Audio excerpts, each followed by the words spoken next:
여러분 안녕하십니까? 외교부 서포터스 모파랑이 전해드리는 외교 소식 위클리 모파뉴스의 앵커 정세미입니다. 최근 들어 세계 곳곳에서 무력 분쟁이 격화되고 지구온난화로 인한 안전재해가 발생하고 있는 가운데 해외에 체류하고 있는 우리 재외국민의 안전보호 문제 역시 점점 더 중요해지고 있습니다. 이런 상황에서 외교부는 해외에 체류하고 있는 우리 국민의 안전을 확보하고 현익 증진을 위해 다양한 노력을 해오고 있다고 합니다. 그래서 특별히 오늘 모파뉴스에서는 외교부의 홍석인 공공외교대사님을 모시고 재외국민 보호를 위해 펼치고 있는 여러 정책들에 대해서 알아보도록 하겠습니다.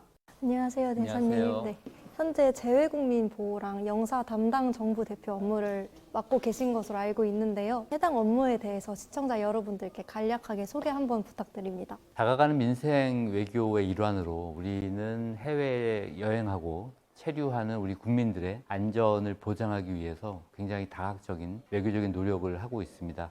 그런 것들을 전체적으로 관장하는 것이 제 업무인데, 과거의 영사 업무가 재외국민의 보호, 자국민의 해외에서의 보호 역할에 좀 치중했다면 지금 그거보다 한 발 더 나아가서 해외에서 체류하는 동안 편익을 증진할 수 있도록 보장하는 역할을 하고 있어요. 그러니까 조금 리액티브한 역할에서 프로액티브한 역할로 좀 확대되고 있다, 이런 말씀을 드리겠고요. 우리는 헌법과 법률에서 요구하고 있는 재외국민 보호 업무를 하기 위해서 우리 국민의 해외 체류의 편익을 증진하기 위해서 다양한 노력들을 하고 있다, 이런 말씀을 드리겠습니다. 지난 11월 10일은 현 정부가 출범한 지 2년 6개월이 되는 시점이었습니다. 재외 동포청 출범 등 그간 정부가 여러 가지 재외국민의 보호에 대해서 많은 노력을 하였는데요.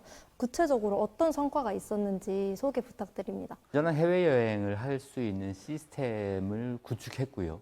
더 나아가서 촘촘한 재외국민 보호망을 확대했다. 그러니까 시스템을 구축하고 보호망을 확대했다는 말씀을 드리겠는데, 외교부의 3대 장점들이 있습니다. 그것이 뭐냐면, 하나는 영사 콜센터.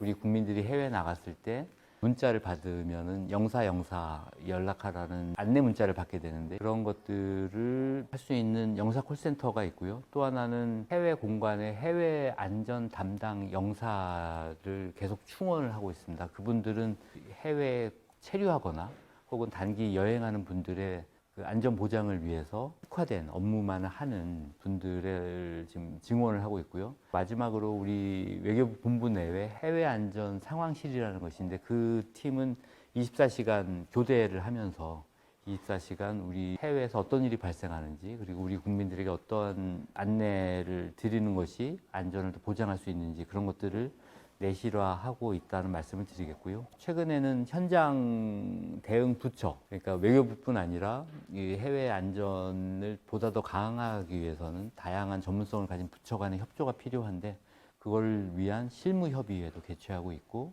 디지털 시대를 맞아서 해외 안전 여행을 위한 길잡이 서비스도 개시를 하였습니다. 지난 10월 초에 이스라엘이 레바논을 공격하면서 레바논에 체류 중인 저희 재외국민들의 안전을 위해서 외교부가 신속 대응팀을 파견해서 긴급 귀국을 지원했다고 알고 있습니다. 당시 상황과 임무 수행 과정에 대해서 조금 더 자세하게 설명 부탁드립니다.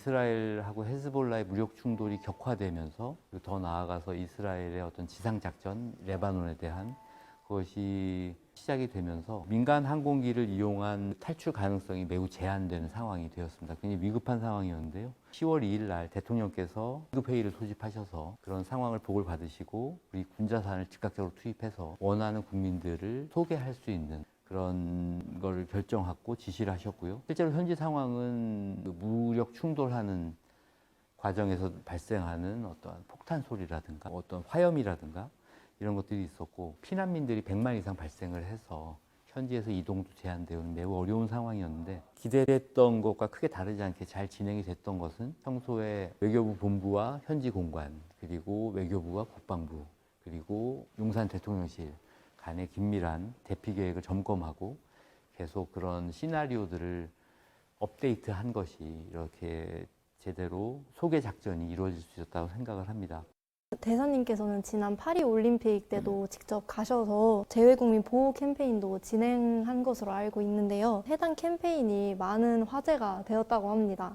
당시의 소감 또는 현장에서 인상 깊었던 에피소드 한번 말씀해 주시면 좋을 것 같습니다. 영광스럽게도 그때 단장으로 현장에 출장을 갔었는데요. 프랑스 치안 당국과 어떤 협력도 구축을 하고 우리 국민 안전을 위한 예방 활동도 전개한 바 있습니다. 가장 기억에 남는 것은 프랑스 몽마르트 언덕에 가서 우리 경찰과 그리고 프랑스 경찰과 함께 한국인 관광객들, 전 세계에서 모인 젊은이들에게 안전에 유의할 것을 당부하는 뭐 온열 패치라든가 한국 특유의 소품들, 아주 아이디어 소품들이 있었는데 그것들을 나눠주면서 안전한 올림픽을 즐길 것을 우리가 안내하고 파리 올림픽 성공을 위해서 프랑스 정부는 물론이거니와 한국 그리고 전 세계의 많은 국가들이 같이 동참하고 있다는 사실을 홍보했던 것이 가장 기억에 남습니다.